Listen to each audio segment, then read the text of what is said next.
ఈ లోకంలో విలువైనటువంటిది దేవుని యొక్క కృప. లేఖనం సెలవిస్తూ ఉంది, నా కృప నీకు చాలునని.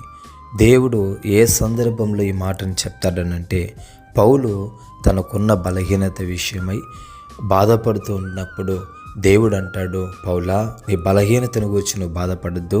నిశ్చయముగా ఆ బలహీనత కంటే నా కృప నీకు విలువైంది కదా, కాబట్టి నువ్వు బాధపడద్దని దేవుడు పౌలుతో చెప్తున్నట్లుగా, ఈ దినాన నువ్వు ఏ విషయాన్ని గురించి అయితే బాధపడుతున్నావో, వ్యాధుని గురించి బాధపడుతున్నావా, అనారోగ్యం గురించి చింతిస్తున్నావా, లేదంటే శత్రువు యొక్క పోరాటం గురించి నువ్వు దిగులు పడుతున్నావేమో, నువ్వు కార్యం గురించి దిగులు పడుతున్నా, భయపడుతున్నా, నిశ్చయముగా ఆ విషయం అంతట్లో కూడా దేవుడు తన కృపను నీ ఎడల అత్యధికంగా చూపించి, నీకున్న బలహీనత అన్ని విషయాల కంటే దేవుని యొక్క కృప బహుబలమైనది.